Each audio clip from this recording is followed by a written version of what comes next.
కేసీఆర్ గారు అంటేనే ఒక తెలుగు జాతి ఆత్మగౌరవానికి ప్రతీక కూడా అందరు చూస్తుంటారు అధ్యక్ష. మడమ తిప్పని ఆయన నేజానికి ఆయన చిరునామాగా నిలిచారు. నీతి నిజాయితీకి కూడా నిలువెంతు సంతకంగా నిలిచిన విషయం కూడా మన అందరికీ తెలుసు.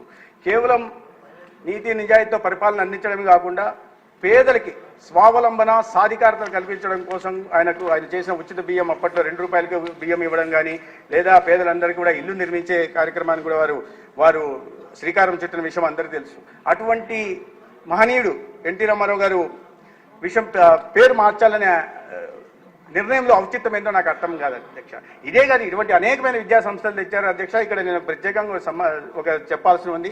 1987లో గవర్నమెంట్ మోడల్ రెసిడెన్షియల్ పాలిటెక్నిక్ కాలేజీల పేర్లతో ఎన్టీ రామారావు గారు 4 కాలేజీలు తీసుకొచ్చారు. దాంట్లో ఏంటంటే 90% రిజర్వేషన్ ఉంటుంది. దిగువ మధ్యతరగతి లేదా పేద కుటుంబాల నుంచి వచ్చిన వాళ్ళకి అక్కడ ఉచితంగా సాంకేతిక విద్యను అందించే విధానం కోసం తీసుకొచ్చారు అధ్యక్ష. దాంట్లో క్యాల్కులేటర్లు కానీ, మినీ డ్రాఫ్టర్లు కానీ, లేదా యూనిఫామ్లు కానీ, లేదా ఉచిత లాడ్జింగ్, బోర్డింగ్ కానీ, లేదా సెలవుల్లో ఇంటికి వెళ్తుంటే ఛార్జీలు ఇవ్వడం కానీ చేశారు. అటువంటి కాలేజీలో ఒక మదనపల్లి కాలేజీ నుంచి వచ్చిన విద్యార్థిని నేను అధ్యక్ష. ఇవాళ అంటే నేను ఎందుకు చెప్తున్నానంటే, విద్యారంగంలో వారు తీసుకొచ్చిన సంస్కరణ కారణంగా నాయకులు ఆ రంగాల్లో నాయకులు తయారు చేశారనే విషయాన్ని నేను ఇక్కడ చెప్పదలుచుకున్నాను. అనేది ఆ మదనపల్లి కాలేజీలో చదివిన వాడిని ఇవాళ నేను ఇక్కడ దాకా రాగలిగానంటే అది ఎన్టీఆర్ గారి చలివే అని నేను ఏమాత్రం సంశయం లేకుండా చెప్పగలను అధ్యక్ష. అటువంటి ఎన్టీఆర్ గారి పేరు మార్చడంలో ఔచిత్యం ఏంటో అర్థం కాదు. పోనీ వైఎస్ రాజశేఖర రెడ్డి గారే దానికి డాక్టర్ ఎన్టీఆర్ యూనివర్సిటీగా పేరు మార్చారు. దీని పేరు మార్చి వైఎస్ రాజశేఖర రెడ్డి గారి పేరు పెట్టడం వల్ల రాజశేఖర రెడ్డి గారికి జరిగిన గవర్నమెంట్ కూడా నాకు అర్థం కాదు అధ్యక్ష. ఇటువంటిది ఇంకోటి కూడా జరిగింది అధ్యక్ష. ఏదైనా ఒక పథకం పలానా ముఖ్యమంత్రి పలానా నాయకుడు ముఖ్యమంత్రిగా ఉన్నప్పుడు ఏదో తీసుకొచ్చినప్పుడు వాళ్ళు పేరు పెట్టడంలో అర్థం ఉంది అధ్యక్ష. కానీ కడప జిల్లా గురించి కూడా ప్రస్తావించారు అధ్యక్ష. కడప జిల్లా పేరు రాజశేఖర రెడ్డి గారి కడప జిల్లా వాసి. అయితే రాజశేఖర రెడ్డి గారి మరణానంతరం కిరణ్ కుమార్ రెడ్డి గారి ప్రభుత్వం నాడు వైఎస్ఆర్ కడప జిల్లాగా పేరు మారిస్తే ఈ పేర్ల పిచ్చి ఉన్న ముఖ్యమంత్రి, ఇప్పుడే అనేక మంది ప్రస్తావించారు నాయకులందరూ కూడా, స్వామిత్వ కింద డిజిటలైజేషన్ ఆఫ్ ల్యాండ్ రికార్డ్స్ తెస్తే దాంట్లో కూడా ఆస్తుల మీద ఫోటోలు పెట్టుకున్నాడు. అది కాక పేర్ల పిచ్చి ఒకటి అధ్యక్ష. ఈ పేర్ల పిచ్చిలో సర్వే రాళ్ల మీద అన్నిటి మీద పెట్టుకున్నారు. ఈ పేర్ల పిచ్చి కారణంగా కడప జిల్లాకి ఒక ప్రాశస్తం వైశిష్టత ఉంది, చారిత్రక నేపథ్యం ఉంది అధ్యక్ష. దాని పేరు గడప, తొలి గడప. కలియుగ స్వామి వెంకటేశ్వర దగ్గరికి వెళ్ళాలంటే అంత దూరం వెళ్ళలేని భక్తులు కడపలో వెంకటేశ్వర స్వామిని దర్శించుకుంటే అక్కడికి వెళ్తే ఎంత పుణ్యం లభిస్తుందో అంత పుణ్యం లభిస్తుందనే ఉద్దేశంతో దానికి తొలి గడపగా పేరుంటే దానికి క్రమేణా దానికి కడపగా మారింది. అటువంటి చారిత్రక నేపథ్యం వైశిష్టత ఉన్న పేరు పూర్తిగా మార్చేసి డాక్టర్ వైఎస్ఆర్ జిల్లాగా చేశారు అధ్యక్ష. దీంట్లో ఔచిత్యం ఏందో ఎవరికి అర్థం కాదు. దానివల్ల రాజశేఖర రెడ్డి గారికి గౌరవం పెరిగిందా లేదా వెంకటేశ్వర స్వామికి గౌరవం తగ్గిందా అనేది ఆయన సభలో ఉంటే చెప్పాల్సిన అవసరం ఉందని. ఇటువంటి పేర్ల పిచ్చి కారణంగా ఒకవైపు ఈ మహనీయుని స్థాయిని తగ్గిస్తూనే రెండో వైపు రాజశేఖర రెడ్డి గారిని కూడా ప్రజల్లో చులకన చేసే విధంగా ఈ నిర్ణయం తీసుకున్నారు అధ్యక్ష.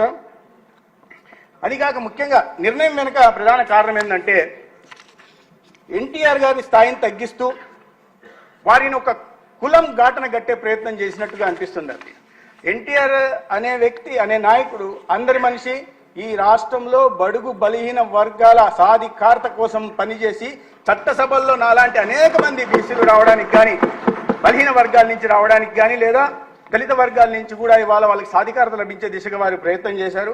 అటువంటి అందరి మనిషి, అన్ని కులాలకు సంబంధించి కులాలకు అతీతంగా ప్రజలు ఆరాధించే వ్యక్తి పేరు మార్చడంలో ఔచిత్యం నాకు ఏమాత్రం అర్థం కాలేదు ఉద్దేశం. అంటే ఇటువంటి ఏ సంబంధంత ఉద్దేశంతో దీన్ని స్థాపించారో దాన్ని అర్థం చేసుకోవడంలో గత ముఖ్యమంత్రి పాపం విఫలం చెందినట్టు అర్థమైంది అధ్యక్ష.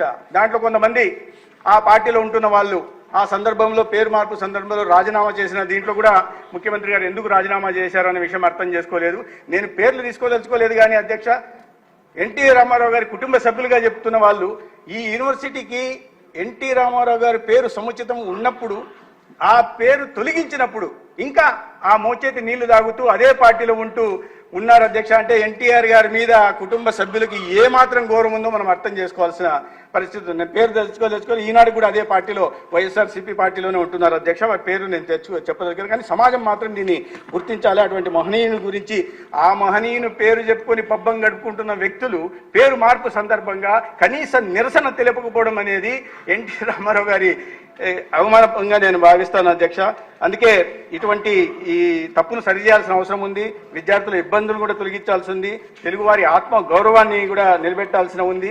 ఏ బ్రాండ్ అయితే ఆంధ్రప్రదేశ్ చూస్తుందో ఎన్టీ రామారావు గారి, నందమూరి తారక రామారావు గారి బ్రాండ్ని, ఆ బ్రాండ్ను మళ్ళీ నిలబెట్టాల్సి ఉంది. తెలుగు జాతి ఉన్నతి కోసం, బడుగు బలహీన వర్గాల అభ్యున్నతి కోసం పరిశ్రమించిన ఎన్టీఆర్ గారికి నిజమైన నివాళి మళ్ళీ వారి పేరును వారి చేత వారి కాలంలో స్థాపించబడిన విశ్వవిద్యాలయానికి మరీ వారి పేరు పెట్టడం అనేది సముచితమైంది. వారికి నిజమైన మనం ఘటించే నిజమైన నివాళిగా నేను భావిస్తున్నాను.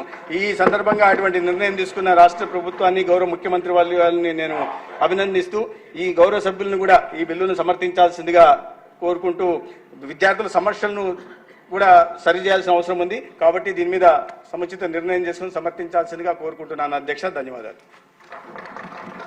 ఇప్పుడు